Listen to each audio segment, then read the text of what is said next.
This is Headspace. Welcome back, everybody, to another episode of Headspace by My Mama Done Told Me. Hey. There's Mama. Hey. This is a part of our show where we talk with experts, people with certain experiences or expertise in the world, and anyone who might have a little wisdom to offer in how we navigate the life that we are in right now. I'm Jeff Kolaski, as always, and I'm here with my mom, Kathy. Hi, Mama. Hi, honey. Thanks for hanging out again today. Thanks for having me and again. Braving the heat. Braving the heat. The Nebraska heat. Mm-hmm. Before I introduce our guest, I'm going to say there are 3 people in the world within the last year and a half, 2 years, who I consider to have deeply influenced the way that I look at things like mental health, workplace culture, all that sort of stuff. Mm-hmm. Two of whom we've already talked to on our show. One is Dr. Jordan Kugler, who's my therapist. The other is my co-host of another podcast named Laura McCarville. And the third person I'm excited to introduce today, Lucy Lantis.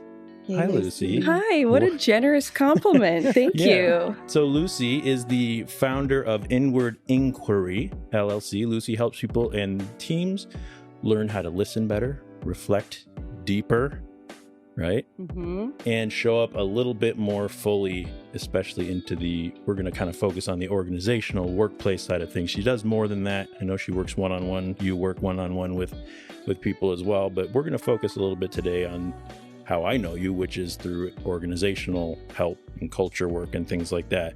Mom. What? I think that this conversation in particular is going to bring up a lot of stuff that we've both experienced, but also I'm excited because you've been out of the workplace for a while. A long time. Yeah. So I'm excited to see how this is going to go. But anyway, Lucy, thank you so much for being here. Thank you for the invite. Yeah. Really glad to meet you. Lucy, I have a question for you before we get started, and you're going to like this question. How are you showing up today? Oh, what a great question. Where'd you get that one? This is for everyone listening. This is a question that I always utilize when I kick off meetings with different teams that I work with. And it's really to orient people to how people are in that very moment. How are they showing up? Mm-hmm. To get some insight into what's going on in their day. And so we think about this in terms of this spectrum from 1 to 10. And this is a tool that I've adapted from an organization called Civity, who does a lot of bridging work and connecting people across difference. And so if we think of 1 to 10, 1 being I am frazzled, I am stressed, 10 being I am peaceful, this is a perfect Friday, where are we at on that spectrum? And so for me, I'm showing up at a level 6. We are moving. There's a lot going on in our world. I feel kind of scattered. And so I know I'm bringing a little bit of that energy into this space today.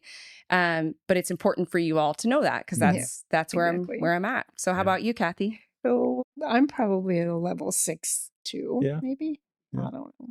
Cool. I guess we'll see. How about you, Jeff? I've got a lot of stuff going on in my head right now. Yeah. So I feel a little bit like I'm not fully here yet. And, I was editing a podcast this morning.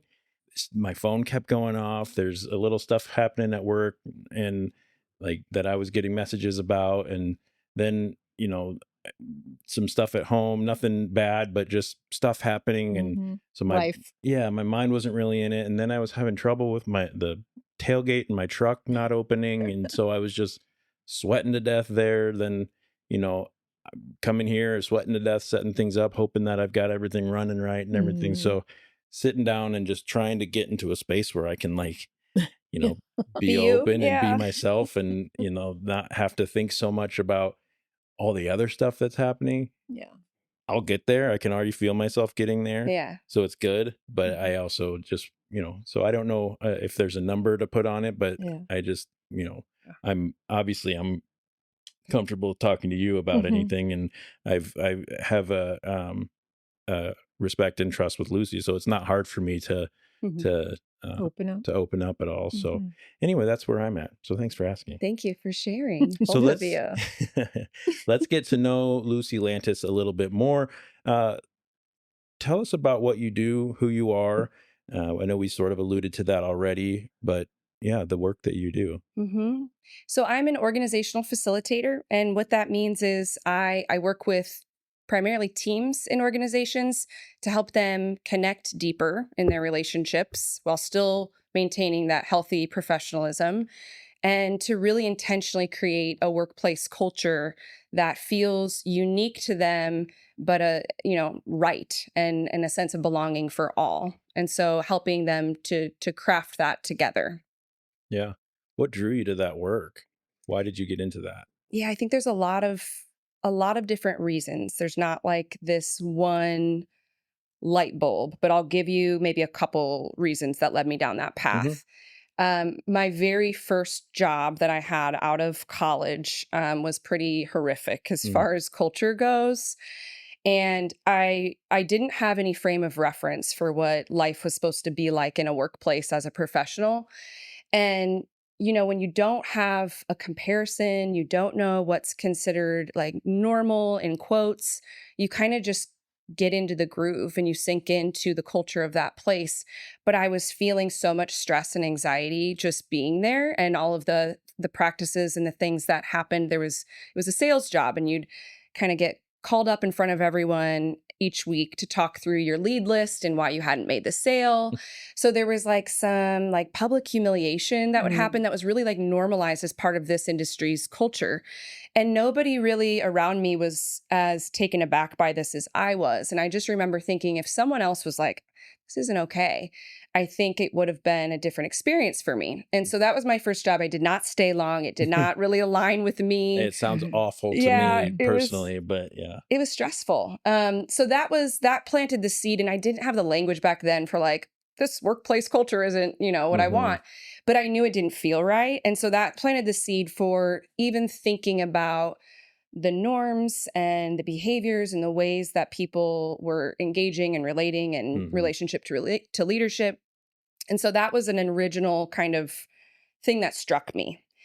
And then I got into international education. And so I spent 15 years working with international students and scholars and professors around international culture, and finding this universality in the human experience and human behaviors. And yet culture is so distinct and unique to each, group of people gathering. And so really fascinated by that and relating that into the workplace and finding those common threads of just the humanness of what happens when people come together it really lit me up. And I got my master's in conflict resolution. So you add in that layer of really wanting to create harmony with people, and it just kind of took off from there. Yeah.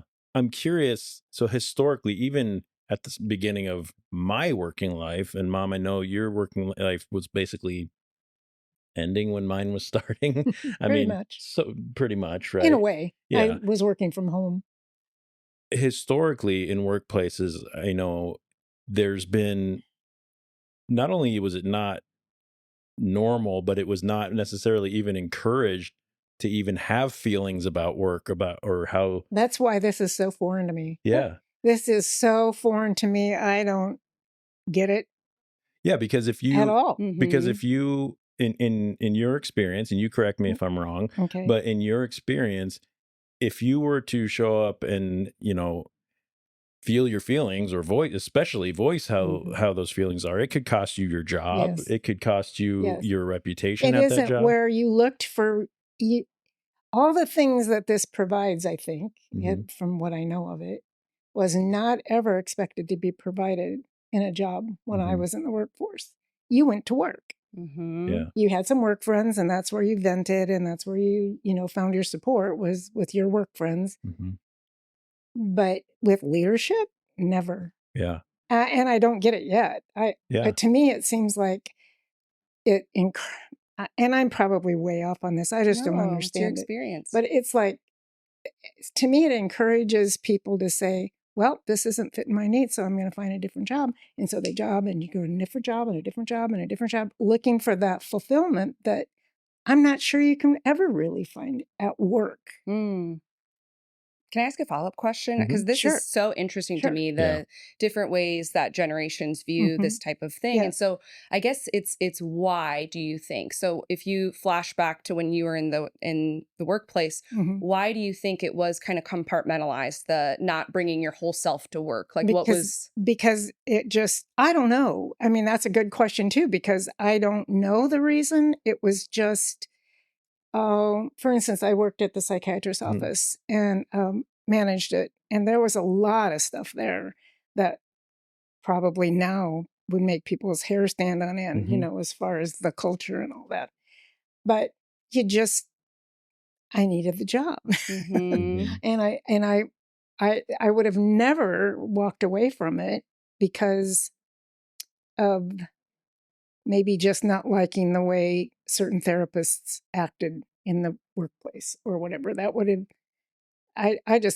you just ignore it. You just do your job and I don't know. It's really hard for me to. Yeah, that's understood. When I look at what you say about, everybody working together and feeling the feelings and all this stuff, I'm like, it's just work. Right. It's just work. Go home and do your, it's just, I can't get it yet. Maybe I'll never get it. But I don't think that you as a leader should be responsible for everybody's feelings that work for you.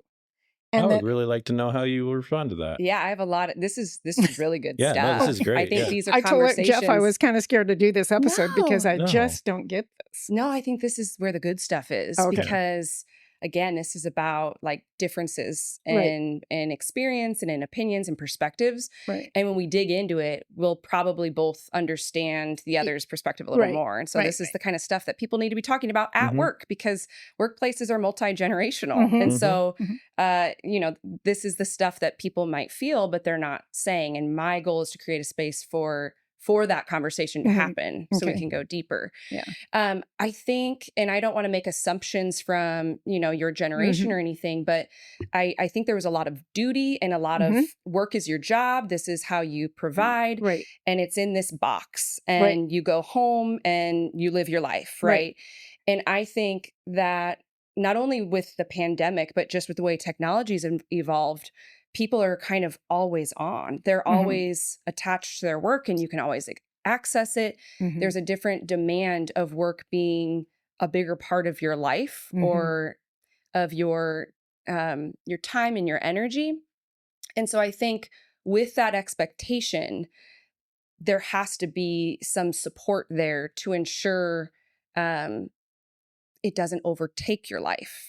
And so it's not that the job doesn't overtake your life. Yeah. Okay. And so I think it's not as like I think maybe back then it was in this nice box of this is work, this is your life. Right. And now it's like worlds are colliding because of technology and because we've learned that we can be on with our phones when we get home from work. You're really never because I like you. I know this you morning, and Ben too. That's my another son, constantly attached to their phone with so-and-so called from work and, I got to go take this call. I got to go do this. So that makes some sense to me. Yeah. And just to kind of add on to that a little bit too, I do think that it's impossible to ignore. I think that over the generations and as time changes, people's viewpoint of how they're spending their time and how they're spending their energy may shift a little bit with, I spend arguably, if you take out the sleep part of my day, I spend more of my life at work than I do at home with my family. And I would really I think that's been true for a generation. Oh yeah. No, I'm not saying that's changed. What I'm saying is, I know for me, I'm speaking for myself and myself only, I would really like there to be a certain level of at least respect, if not joy when I go to work. I want there to be things built in there that if there is conflict or if there is differences of opinions, that there's at least the very least there's the framework for a conversation to happen. I think the world is really getting away from the idea of, well, boss man said it, so we got to do it. It's no, that's a human being, and so am I. Just because you have that title and that position in this company, however you got that, whether it's from earning it or from it being handed to you or whatever that may be.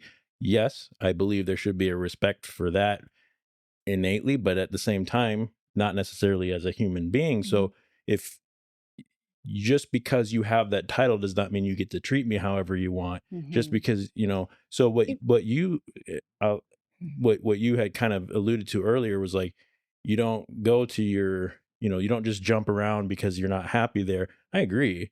And there are people that do that, though. Oh yeah. I mean, Oh yeah. You can't think anybody's going to stay very long because they can't. Right.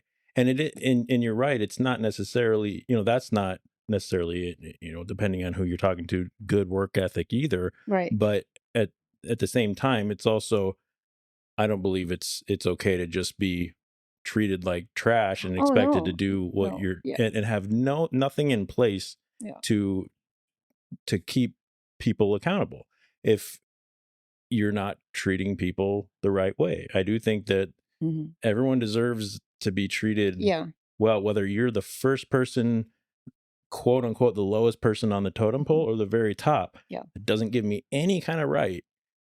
As a leader, I feel like that's even more important to have that language and have that understanding to how to have those conversations. The language, but it seems like it's overtaken. I mean, it seems like it's really like leaders, bosses are scared to say anything to anybody because it'll be seen the wrong way, or it'll be taken the wrong way, or it'll be, it's like everything's so culturally incorrect or fragile. Everything's fragile because I don't know your feelings or how you're going to adapt to maybe something I would say. And there's so many different personalities that I think I hear different people's senses of humor, or they're not as sensitive, just their sensitivities are different. And so how do you make sure you've got 200 employees? How do you make sure you start working on things like what she brings to the table together, so that I know as a leader the way that I can have a difficult conversation with you without it being disrespectful or dominating, or anything like that. Like, let's create a place where it's normal for me to still be able to tell you things that maybe you're doing wrong, quote unquote, to be negative without being and not just go, hey, dumbass, get up and work. No, it's how do I have that conversation smartly, keeping in mind cultural changes and generational changes and all that stuff.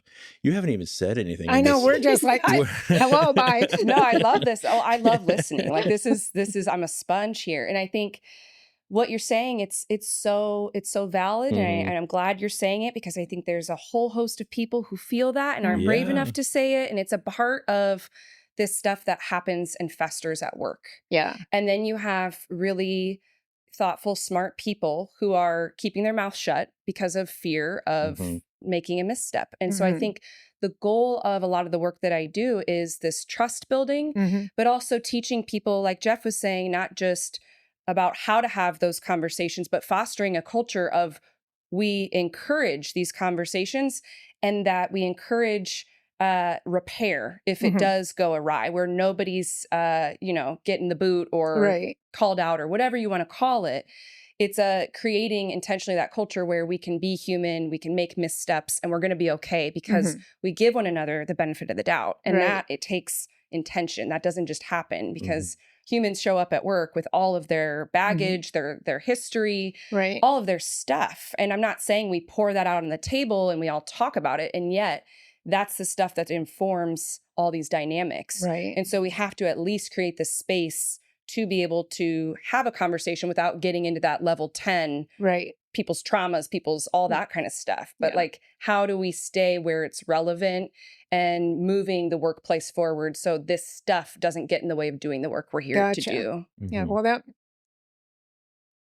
calms my fears. That's good. It's a good question. Filled my bucket a little bit because now I'm understanding it a little bit better. Because honestly, it does sound like a whole bunch of therapy stuff that woo woo. And I don't. You don't subscribe to that as much as some people do, and that's okay. Right.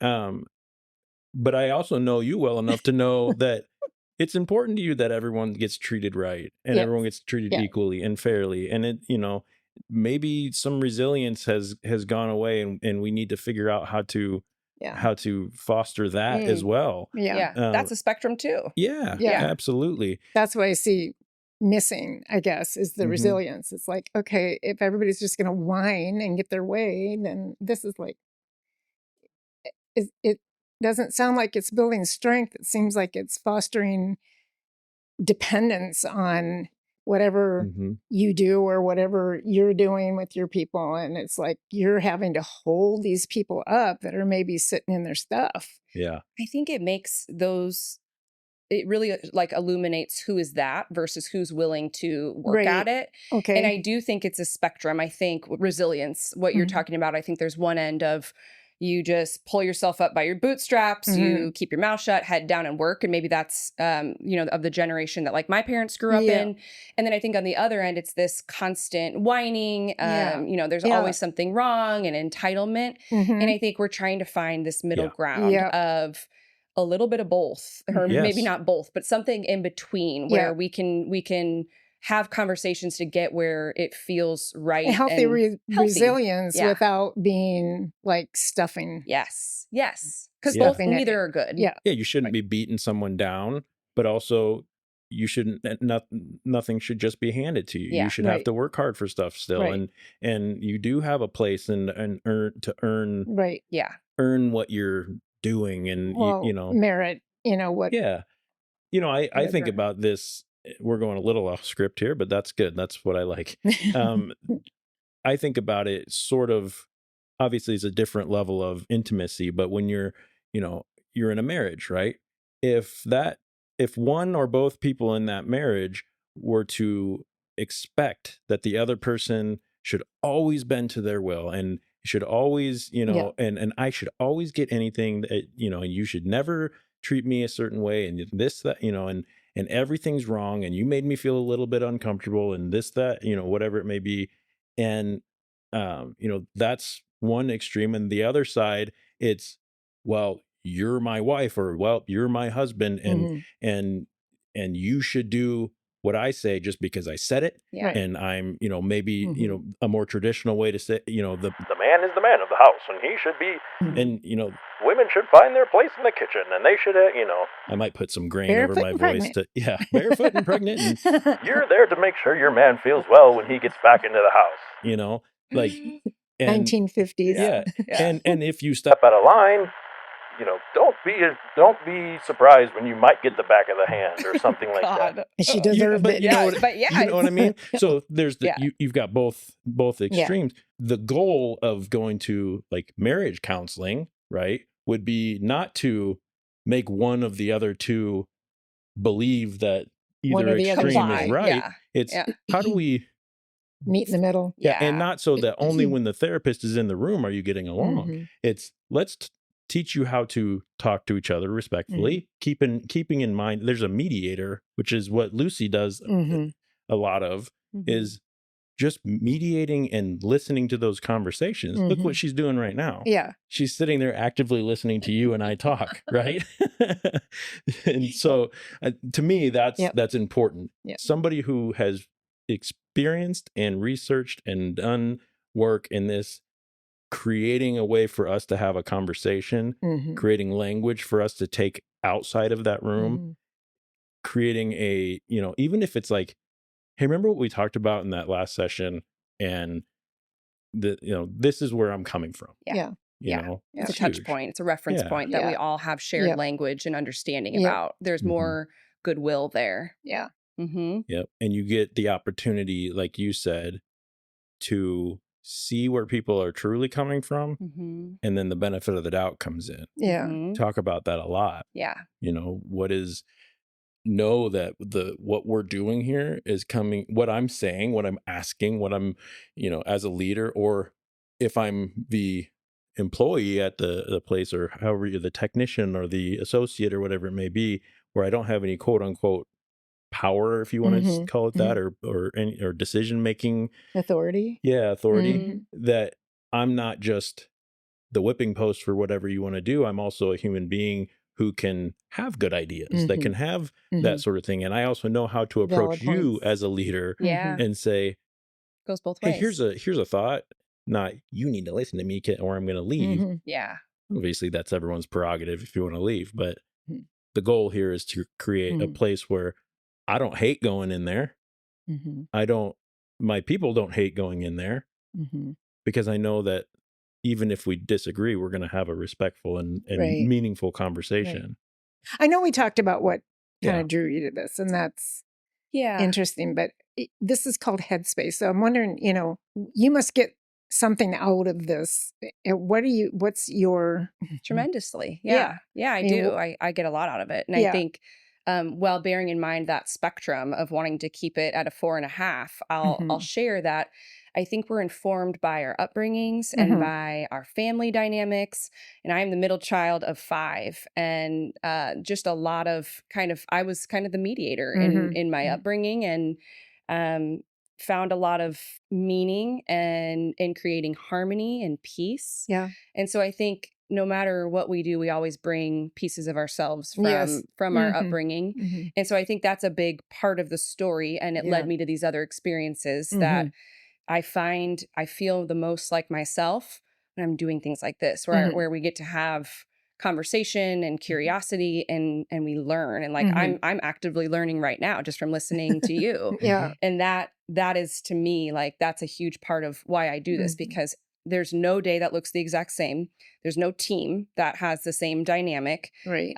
It's all just so fluid, Mhm. and there's really not right or wrong. And I Mhm. really like that. It's so much about that gray space of finding the different ways that people think, and what do we do with that. And that just really, it lights me up. And Yeah. being able to be the person who asks questions that people maybe have never been asked before. Right.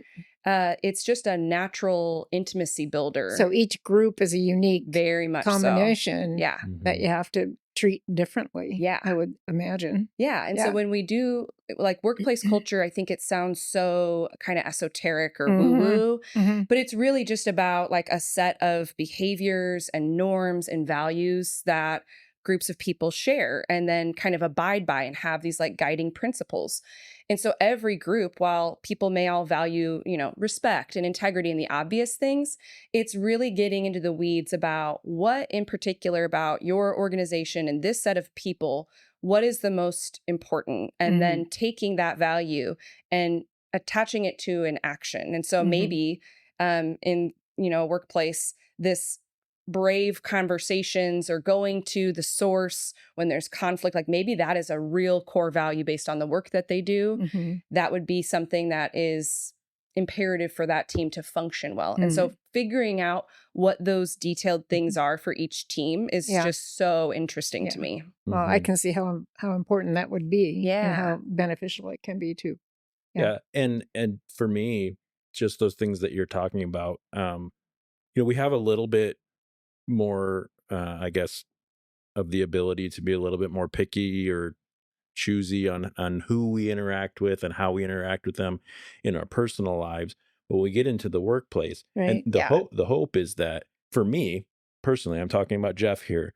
My hope is to find a company and that, or a organization or whatever I do, that I can be at for a really long time. And Mhm. I feel like that is more your generation and Yeah. than it Absolutely. is the generation after me. Yeah. Yeah. So I'm right in the middle there, where I would prefer to be somewhere for a long time. Yeah. Mhm.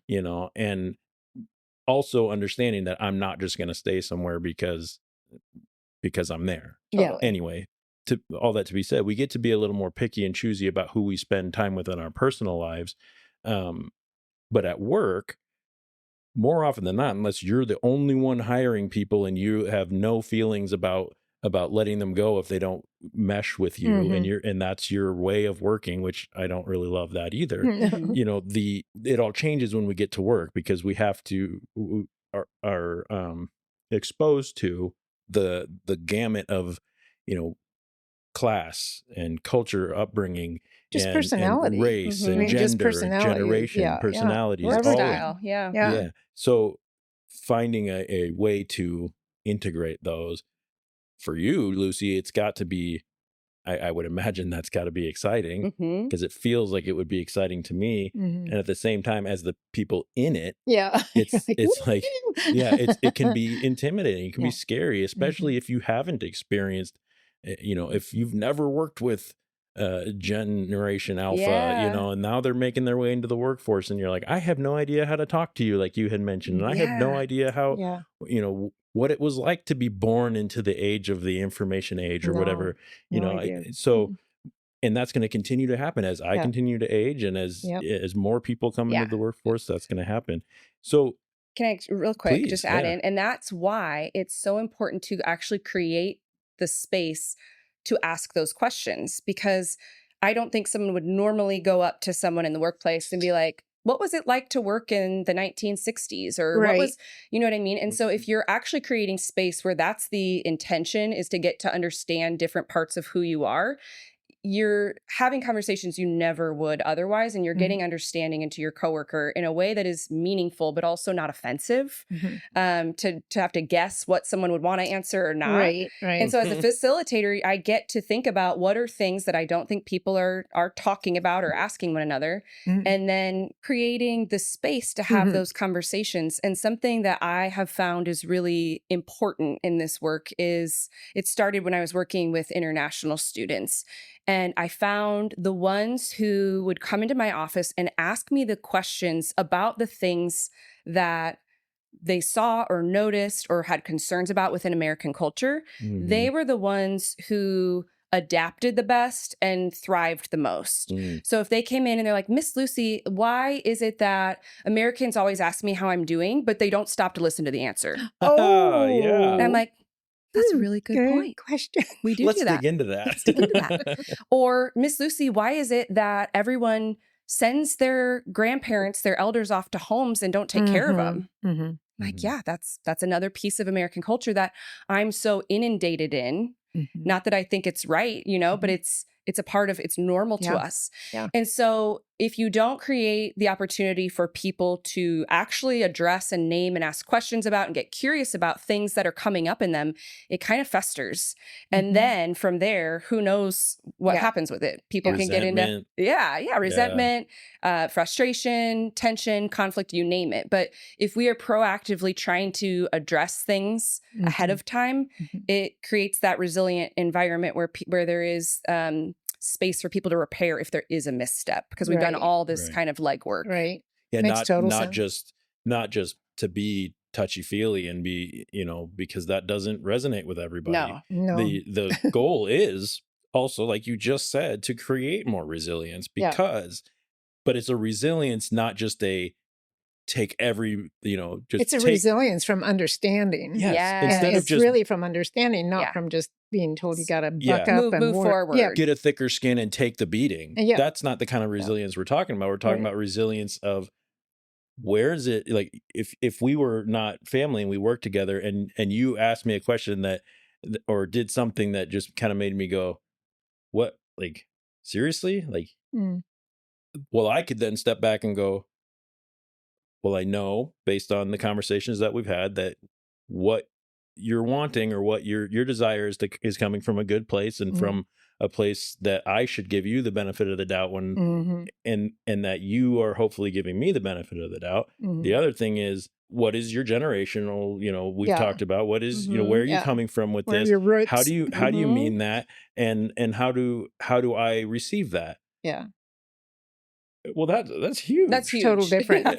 Total Instead different. of just going, hey, jerk, like, what are you thinking? Why would you ask me that? Right. Well, I'm not going to respond that way, because I'm going to go, how did she mean that? And then I can think, and I can turn it inward and say, it's possible I did come across that way. She knows that I didn't mean to come across that way, because we already have this relationship built at work. That's a lot better than me just going, what the hell? And then going home to my wife and going, Kathy at work, Yep. she is such a bee and she doesn't, understand. And she comes at me with all this stuff. And then I get back to work the next day and go, what else you got for me, Kathy? Yeah. Or to avoid Kathy. And that is what I see as one of the biggest, it's one of the biggest culture killers is this quiet disconnection that happens when people withdraw or are like, well, I'm not working with Ryan because he's a jerk. And so I'm just going to steer clear of him. That's not going to work in a work environment. We have to work with one another. We have to be collaborative. It's going to impact at least the tone of the workplace, let alone the work itself. Right. Yeah. And so if you have these skills built or these processes in place for what we do when things go awry, you can't avoid someone. Yeah. It's the new expectation. That makes total sense. And let's say you are avoiding Ryan and I'm maybe the leader and I look and go, well, Lucy's not working with Ryan. And then I bring you in and I say, what's going on? And then you say, well, Ryan, this, that, and the other. Yeah, but you're not working with him. You haven't. Now it's you. And now it's you being the issue. And even though Ryan was the one that started it because he's a jerk. No one likes Ryan. I'm just joking. Yep. I don't even know Fire Ryan. Yeah, let's fire Ryan. How do you guys feel about that? Yeah, there's and that I call scapegoat syndrome. And you see that a lot in workplaces where everyone thinks if just this one person were gone, so know that. It would all be a different And the minute story. that person is gone, there's another one. Yeah, there's another one and new issues. Yeah. It's just like whack-a-mole because it means the system, the root cause of what's an issue is the problem. And if Ryan got away with murder, everyone's accountable for allowing Ryan to behave that way and being a people pleaser and not speaking up. Like there's a million different ways that we all contribute to some of those dynamics. Yeah. Ryan's so that resonates for you. Well, I really like this because now I'm getting it. Yeah. Oh, good. That's the whole point of what we do. I love this. That I get things? No, that we talk about it and that we see each other's no, I'm kidding. point of view and that we explain to mom that she's wrong about everything. Well, and wrong. Kathy, I was not wrong. I know, I'm joking. I was uneducated. But that's the thing, Kathy, and you're not alone. Like, no, I think even if you ask some of my family members, what do? I don't know if they'd be able to articulate it, because this is a new thing. This is not something that was here. I don't know, even 10, 20 years ago. I really think, I don't think it was there. To me, I think the pandemic was a big driver. And that's kind of a part of my story too, is like when we went back to work, when I was in my old 9-to-5 job and there was no real conversation or processing around what happened and how that impacted people's lives to go from constant community and engagement to isolation and everything online. And then you're pulled back to work. Like that to me was like, okay, we need to be talking about this and like what that means for moving forward. Right. And so it's just a different time where I think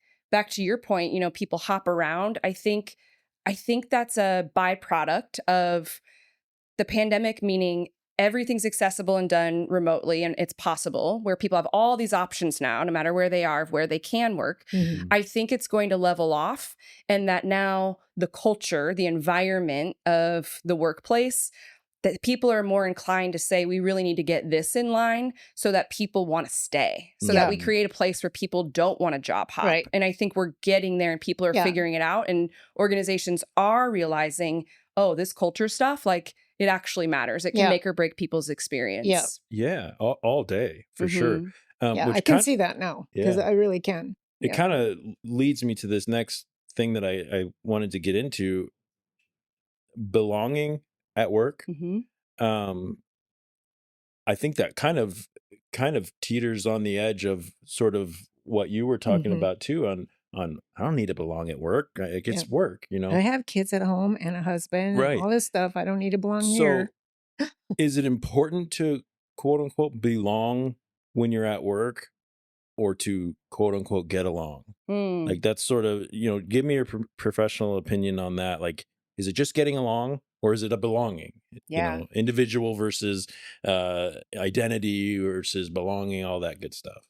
What are your thoughts on that? I can share what I personally think, and maybe some of what I've seen, but I also want to validate that whatever somebody needs to thrive, if it is just showing up and getting along and that's enough for them, as long as they're not hindering someone else's belonging, that's fine by me. Gotcha. Like, I think it really is, what do you need? And if all of your buckets are full in the belonging category and you're still creating a space where people can feel a part of it, then great. As long as there's no harm being done. But to me, getting along at the basic level is like, it's very surface. It is, we are polite, we are diplomatic, nothing to see here. And so to me, I always like to go a little deeper. And I think that's where belonging is about, really seeing and valuing people and not just tolerating them. I think tolerating is the word that I would think of with getting along.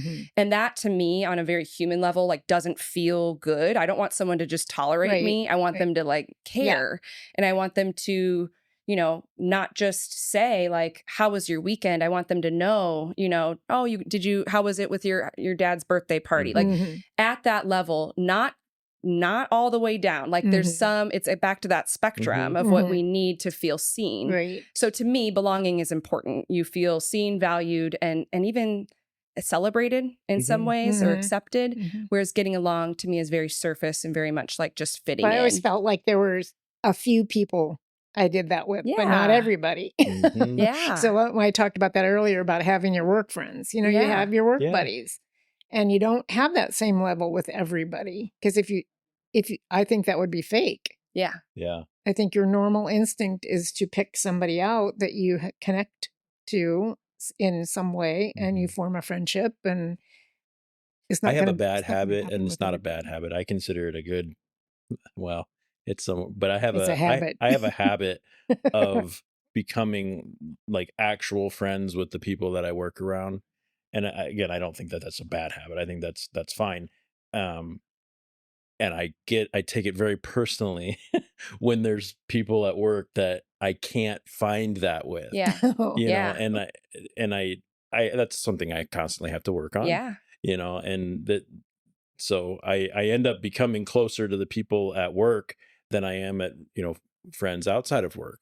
I see them more. Spend more I see time them every day. And so I care about what's going on in their lives, and I want them to care about what's going on in my life. So when there are people that care, that it's enough to just get along, and like, and I'm like, I kind of want. Will you be my friend? So I don't know. But I also think there's a difference between what you're describing as these friendships and belonging. True. And I wonder if you see that difference too. Okay. Can you keep going with that? I think that belonging to me is something we can offer everyone. It's a little bit deeper than just tolerating someone, and yet it doesn't fall into that friendship bucket where friendship to me is very intentional and selective, and we're not going to be friends with everyone. And to me, I've always had maybe 2 work friends in any environment I've been, where it's like, those are my people and they make work really rich. And yet I strive to create a space of belonging for everyone else, even if they're not who I would spend my time with outside of work. What do you think helps groups to move from the surface level, I guess, and create that more, whether you call it belonging or just one step? Get along feels too far on the other side. But like a sense of belonging, I guess it is belonging. Or just pulling together as a team. Is that what you're asking? Team mentality, connection. Where even if we're just getting along, I still belong when I come here. You still I'm belong part of the when team. she still I'm on belongs. the team. Well, I think it's through the power of story. It's allowing people to know each other for who they are and what they bring outside of work. And so again, it goes back to that, you know, when I said asking a question to you about what it was like to work in a different time. Having space to get to know people and all of the complexities of who they are moves people further. And it's a really powerful and yet simple thing to just have. And I always start with one-on-ones, and there's a different question, and it could be, why do you do this work? I think A couple weeks ago, it was, what was your first childhood job and what did you spend your money on? Like things that aren't going to get people uncomfortable, but they're able to open up and kind of illuminate something that's of value or importance to them. And humans naturally connect to that. When we hear stories, when we hear what people value, we find ways to connect the dots and also see ourselves in them and to have this like relatability and common ground. And then it's like, oh, it doesn't matter that Ryan was a jerk about this. Like he also had a lemonade stand for his first job as a kid. Me too. And it's like, it does something and it transcends all of this like work nonsense. And it just gets it into this like human. It's humanizing. It's this human to human connection. And I think that is the most powerful and practical tool, is to give people 10 minutes with a question that they're interviewing each other on and let them go. Yeah. And it's what came to my head when you were saying that was that shows in almost every person, workplace or not, if you're telling a story, you can see if you're in a group of people and you start telling a story of your experience, you can almost look around and see people biting their tongue, waiting for their chance to say, that happened to me too in this way. You know, you may get this person that's like, you think that's good. You know, the one-upper. The one-upper. But happened to me. even if you're not a one-upper, you can feel yourself going, oh, I want to tell you how I shared that experience too. Like, oh, you had someone pull out in front of you, so did I. And I, you know, whatever it may be. It's human nature. It's that belonging. We want to feel a part of it. And all of a sudden you feel connected to that person in a way that, you know, you had a shared experience. So that's an interesting, I think that's powerful. I think that might lead to some of the, you know, my desire to befriend people at work, because if I walk in there and, you know, and say, hey, you know, I know that you're into working out. I started my journey on working out, you know, this week, and they, you know, maybe get excited and go, oh, cool, what are you doing, this, that, and it's just, okay, now we've just bonded. So now when I come to you and say, hey, I've got this going on, work related, and it's kind of an issue, like, can we figure that out? We're not going to go, well, I'm not going to consciously think, well, you like working out and so do I, so that, but unconsciously we have common ground. We already have this rapport. You know, and I think that's huge, and goes a long way. And that's just relationships in general, like whether or not that's at work or not. Because in the little ways that make them feel valued. Absolutely. Not just for what they do, but who they are. Maybe what they do. I don't mean not for just what they do at work. It's like what you maybe know they're into outside of work. That you see them. You're not just a person doing a job. You're a person with a life and feelings and with, you know, value, who's also happens to be doing this job. Feels less transactional. So let's talk a little bit, if you're okay with that, about burnout. I know that you know, there's a lot going on. Work, of course, people have a lot going on, and then stuff at home. We've got things happening in the world right now that don't make everyone feel great, regardless of what political side you're on and all that stuff. But with all that happening, we're still expected to go to work, to show up, to do our jobs, all that stuff. And that kind of leads to some of the resiliency. But regardless of how resilient you are on whatever level, there's still a chance for burnout, right? I'm sure you see that a lot in your work. How do you kind of help people find, whether it's, you know, context, how do you keep that spark going? Like, how do you handle burnout, or when people bring that to your doorstep? Well, I think first it's getting clear on what burnout looks like for each person, because everyone is so different and it's not something that happens overnight. It is like a progressive thing that accumulates over time.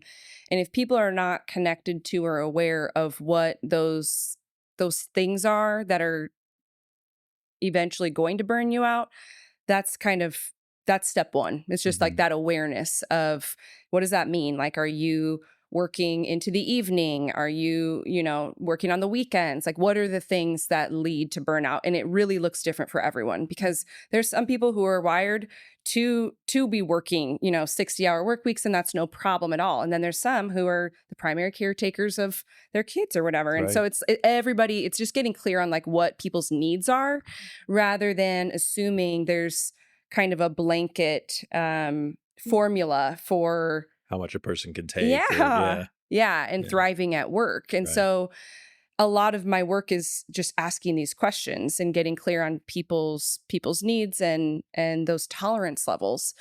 And then it's like, what do we have to work with here? And in some regards, a lot of these positions that people are in, I work with a lot of people in C-suite leadership levels where there's a ton of responsibility, a ton of pressure, and it's figuring out like what are the parameters that you have to work within to pass some things off, to delegate a little, to put more responsibility on the people you supervise. And that's where the rubber meets the road, because people may say, I'm overworked, I don't want to do all this, and yet they may not be willing to do the hard thing, which is surrendering control and passing things off to people. You're talking about me right now, so stop. I'm just joking. No, this is a lot of people at a high leadership level, and it makes sense. But it's like setting boundaries with yourself and with others, and it's getting clear on what are you willing to give up, and how uncomfortable is that for you, and how does that make you feel ego-wise, and all of those things if you are to give some things up. Yeah. How much of a responsibility does the organization and the leaders in that organization have toward the potential burnout of their, like, where's that line? Where is that responsibility? Because again, this all goes back to what we've been talking about this whole time. Like, it's not the organization's job to make a person feel warm and fuzzy all the time. Yeah. But there is a level of responsibility, or at least there should be a level of responsibility as far as them saying, I know you're working too hard. Yeah. Yeah. I know you need to pass some things off. Yeah. So pick two. Yeah. And do it. I mean, I think it's a responsibility of leadership to do that. Yeah. To have enough awareness to know that there's something wrong and it's too much. Because I burned out at OPA, at where I worked before at the psychiatrist's office. And I didn't even know it until I started having panic attacks and didn't know where they were coming from. Right. And it was the scariest thing in the world. Wow. So, and he should have been able to see that. Right. And the other therapists should have been able to see it. Yeah. Because they're in mental health. Yeah. You would think they'd have a little more insight. Yeah. And they didn't. And I didn't get any support from that. And I ended up leaving that position because of it. How long did it take you to get to that point? How long were you in the role? 10 years. Wow. Yeah. Do you feel like it was a slow progressive? It was a very slow because it was a progression in responsibility for me. When I started, it was a newly graduated psychiatrist, brand new practice. And so it was just him and me that started. We were the same age. And it progressed to where we had 12 therapists and 3 offices. And I was office manager over all of them. Oh, wow. And all of the employees that were working. That's a ton. I'm not educated in that. That's not my, I graduated from high school. That was it. So it was just work experience that I had going in. Yeah. And it was a lot. And I loved it. But man, it took its toll. Yeah, I bet. Plus I had the kids. So I guess what's your reaction to that? Where do you feel, what's your opinions on where responsibility lies on both the organization and the individuals? Yeah. And I think with a lot of this stuff, like nothing is black and white. Sure. I think that there's responsibility in both regards. So one, an individual has a responsibility to know thyself well enough and to take care of thyself. And if they're not able to do that, it's bound to happen, because if you don't know it, how is someone else supposed to know what you need? Right. So that, I think, there is some personal responsibility, but organizationally, to me, there is responsibility at each supervision level. So whomever is your supervisor, that is their job. That is supposed to be like 30% of their job should be just tending to the individuals that they supervise and what they need, how they can support them. And if those conversations aren't happening, that's a huge missed opportunity. We don't just sit down for a performance review once a year to figure out what's going on in someone's caseload, workload, whatever. This should be every check-in. And so some of the things I talk to people about is like, how often do you have one-on-ones with the people you supervise to get insight on not just their workload, but also like, how you doing? Yeah, how you doing as a person? And actually mean that. Not, I want to hear about it rather than just, how you doing? Later. Totally. The American style, right? Like you spoke of earlier.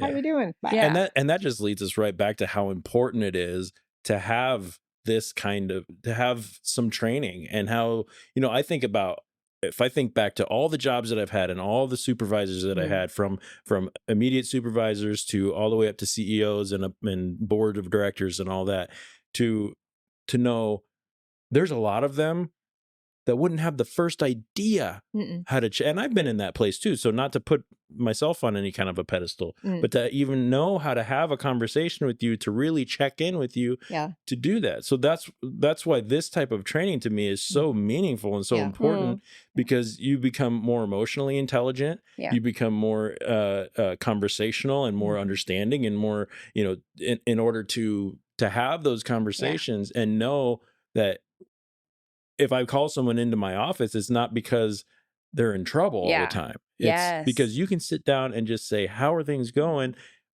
You need to get that taken care of. And now I know that, Ryan has his mom's in the hospital. And so he's dealing with that. So that's probably why he was a little snippy earlier. And that's probably why, so I can say, hey, bud, like, why don't you take off for the rest of the day and go take care of what you need, or would it be, or even ask, would it be helpful to have some time? You got plenty of PTO. Like, let's figure out a way to, and we can even, because you're going to the doctor's office with your mom, we can call this a sick day, or let's talk to HR and figure out how that, that sort of thing. And now all of a sudden, he's going, oh my gosh, I'm feeling seen, and I'm feeling, all that. And I can take care of what I need to take care of. Those are the conversations that prevent burnout. That right there. Because then Ryan doesn't have the added stress of trying to finagle his schedule and not let you know, and all of this added tension. It's the reality. Like being an adult, being a human, there's going to be life things that happen. And if we can't at the very baseline let our supervisors in, then we're going to be drowning alone. That leads me, when you were saying that led me back to what you had said earlier about, there was a time, and there probably is still a lot of organizations that it's dangerous to put out there that I've got something personal going on, because is that going to make me look like I can't do the job that I'm supposed to do? Perception. Very threatening. Can I, if I say, I've got, a child that is, all of us, has special needs, and I'm having to attend to that more often, and something changed health-wise or something, whatever that is, or I've got a medical condition now. And, how am I going to protect myself and know that I'm still relevant and still able to do my job and still to do this? And can I trust when I tell my supervisor or HR or my boss or whoever that may be that I'm struggling with this? Is the first thing that is going to go through their head like, well, how much work are you going to have to miss? Well, how much, But I totally get what you're saying. I mean, it's like, then you clam up, and the more you clam up, the more tense it is, and the more, and burnout inevitably can come easy, because and more likely it's just all that's going to be noticed is that you're not doing. Kathy's really not performing the way that she's aloof, and she's disconnected, and there's all these stories that happen with that, and judgment. So let's, if you're all right, let's move into some of the kind of the really practical stuff. Like, what can someone do, right? So let's start with the person who's listening, who is either not in a leadership role, maybe at a lower level of leadership, and they're wanting to try to make, maybe they're thinking about their own workplace while they're listening to our show, and they're going, I don't know that I have any pull to make any of this the culture. I quoted that for no reason because I know culture feels like a buzzword, so I feel like I don't want to overuse it, but regardless. That's what it is. Yeah, and they're wanting to, but this person listening wants to have a positive impact on what their workplace culture is, and maybe they're just wondering what kind of things can they do. Yeah. Well, it's a great question because I think many people think culture is created just by leadership or top down. And yet every person contributes to the culture, whether they know it or not, whether it's intentional or not. And that's what creates kind of these default cultures when things happen. There's like unspoken norms, but nobody's like decided upon that. That's what happens when people convene. I worked at a place where it was just known you would never email the president of the organization. Like, you don't even have access to that person's email. Nobody told me that, but it was just, you learn that over time. That's the kind of the silent, unspoken stuff, the things between what's said and what's done. Like that's a lot of culture. And so everyone has this ability to influence it for better or worse. And so if I were someone who's in a, lower level job and feels, oh, my organization would never invest in this kind of thing, and it's just not possible, I would say start talking to your peers about what are some of these behavior changes that we want to make at our level, and to start influencing that. And the thing is, there's ripple effects. So if they decided together to create this ritual around how they celebrate people's milestones, you've been here a year or two, and they do a potluck where everybody brings in, something to eat to celebrate them.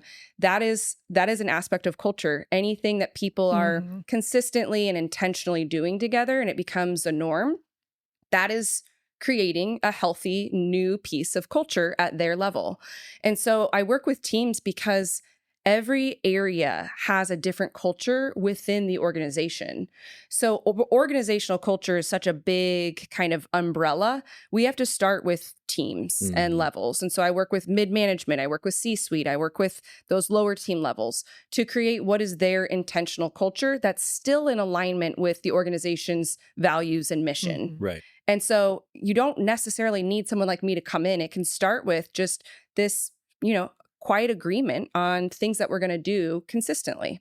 Do you recommend, and maybe this is too blanket of a statement, but do you recommend bringing up these things with supervisors and whatnot? Yeah, of course. I mean, I think if you have supervisors who could buy into this and may be able to amplify it to get the decision makers who could actually bring someone like me in, that's best case scenario, because that's a huge commitment, what I mean? Not just financially, but it says something when leadership's like, this is how we're going to invest our time together, and this is important to us. I think that speaks volumes. So yeah, having a conversation with your supervisor about it is a great first start. Yeah.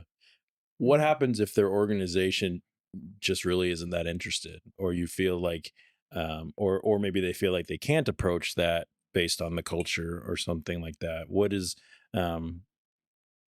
or maybe they don't even realize how bad it is for kind of that boots on the ground team. Yeah. Like, yeah. What do you say to that? So I have, what? Leave. Just leave. Yeah, if you don't like it, go find another job.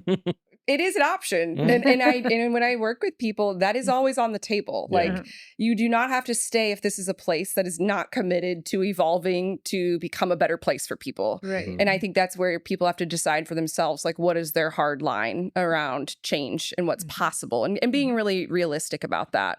So that is an option. Yeah. And what's important to me or you, like how important is feeling that? Am I okay just putting up my shell and Plugging going to work along and then going home? Yeah. Oh, I guess maybe that's okay. Yeah. And so for some, that is. And so it's like every person has to get really clear on what do they want out of work. And it's going to look different for everyone. Okay, so let's move then into people who are leaders, or they have some pull in their organization. Maybe they have a team under them. Where do they start? What's the most, I guess, or some of the most important things or first steps that you would give to someone listening that's like, you know what? I'd like to go this direction. Is it call Lucy? Email me at yeah, obviously. Yeah. But if we're gonna say that's off the table for right now, Sure. what a leader could do, have one-on-one conversations with each person on your team to learn about their experience, what they think is going well, what are things that they have concerns about, and if they could change one thing, what would it be? Those are insightful conversations, and it's so simple. This is not rocket science, but it often doesn't happen. Well, I would think that as an employee, I would be a certain leadership, probably not with you, but certain leadership, I'd be very reluctant to be open and honest. Yeah. Yep. Can and you that's speak to that? that's a piece of it too. So I guess it depends on people's relationship with their teams. Right. I would expect if there's a leader who wants to do this work and wants to bring this to an organization, they're probably someone who is open and receptive and has a good working relationship with their team. That's what I would assume. Yeah. It's usually not the folks who are like the problem people who are inviting me in to do this work. They're probably not even they're listening. Like, stay so. away. They're not. Yeah. So if you have a good working relationship with your team, these conversations are going to be fruitful and are going to be connective and meaningful and give you some good insight. If there is, let's say it's a new supervisor, maybe there's not even distrust, but there's just like, we don't know each other. And so I don't know how open I want to be. I need to protect myself. There are ways to elicit confidential information from people, to do a survey and say it's going anonymous survey. to HR and that they're going to pull out insights. And that's one of the first things I do when I work with people or organizations. I do one-on-ones, I do assessments, I gather information, and then I find ways to pull out themes so that nobody is going to feel like, oh, they've taken something I said that everybody would know was me, and now we're talking about it, and this is mortifying. I find ways to kind of compile, this is the shared sentiment, and it's not verbatim what somebody said in a survey. Right. And then from there we can work with it. And so sometimes an anonymous path is the only way, and that's okay. At least to get the conversations going. Yeah. Is there, so to those leaders who we're talking to right now, are there maybe common pitfalls that you would say to avoid when you start setting up those one-on-one meetings, like things that you would say, just don't talk about this or don't go here because it's going to really quickly defeat what you're trying to do here? Yeah. I mean, I think it's more about the framing of, this is why we're having this conversation. It's because I want you to have a better working experience. I want you and your peers to feel supported. We want to understand what your needs are. I think the framing's really important. And then I think what I'd say to avoid is talking too much. I think to shut up and let them talk and just be an active listener. And I think that's when you're going to get the good stuff, when you're not trying to like formulate what they're saying or bias them into what you think. I'll bet you feel this, making those assumptions. Yeah. Okay. Do you have available to, and I kind of know the answer to this already, but I'm going to ask it like I don't. Do you have like any tools or anything that are available to people who might be listening that could maybe help them get this conversation going, or they get the transcript of this podcast and just use that as their notes? Yeah. What kind of tools do you have available for people? Yeah, I would say probably two things. One, every month I host a free virtual workshop and I invite anyone. It's not just leaders. I invite folks who are at the lower level, the mid-level, whatever, to come. And it's called Name It to Shape It, because ambiguity kills culture. And this workshop, people are invited to come and they're told they're not going to be sharing their organizational affiliation. They're not going to be sharing their role. They get to just show up as people. But it's essentially walking them through this workbook and understanding of what culture is and how to really name and identify the culture that they're currently in.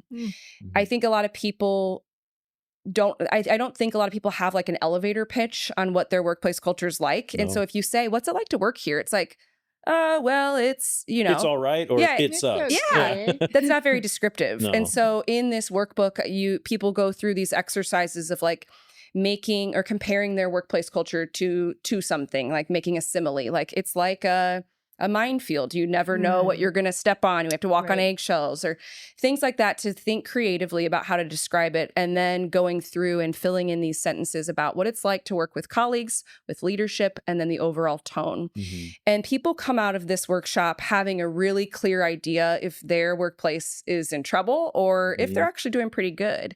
And so the very first step of all this work is really naming what it is that you're in. You can't change or adapt something that you don't have a full awareness around where there are issues.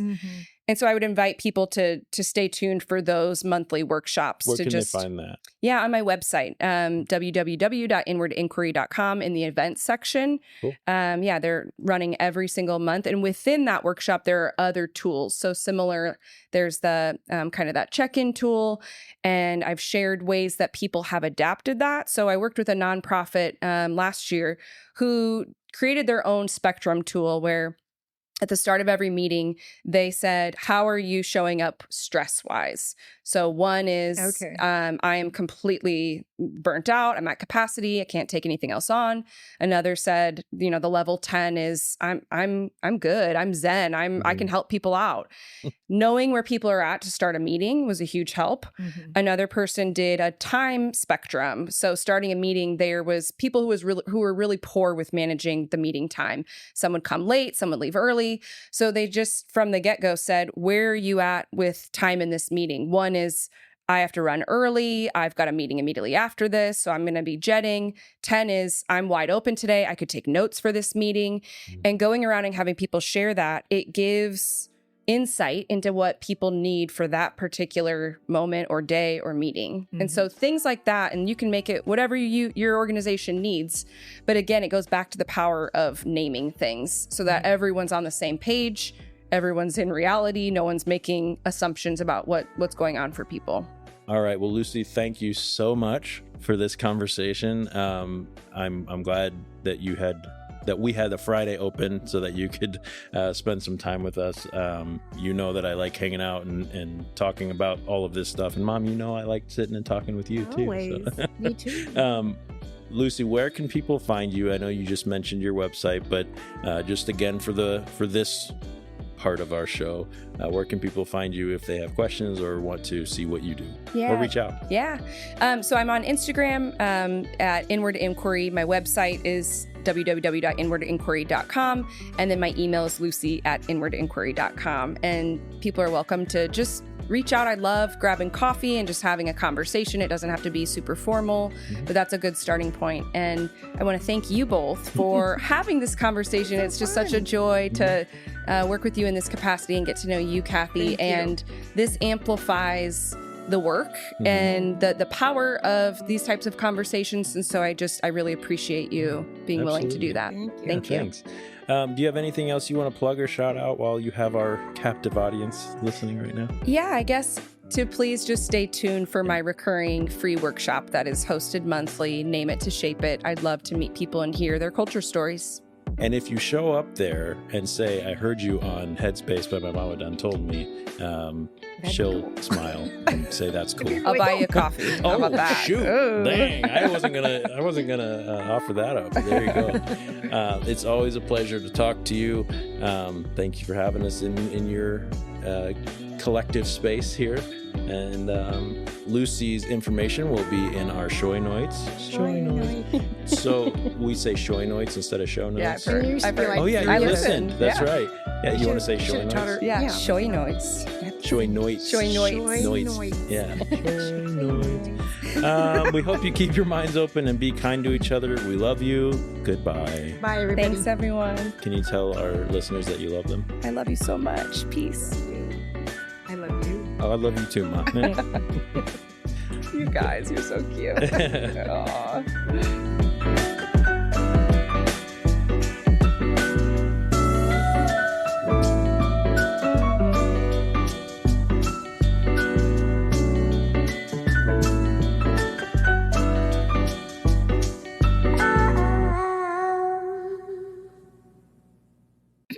Well, I've never heard of that before, so it's very interesting, but I like it.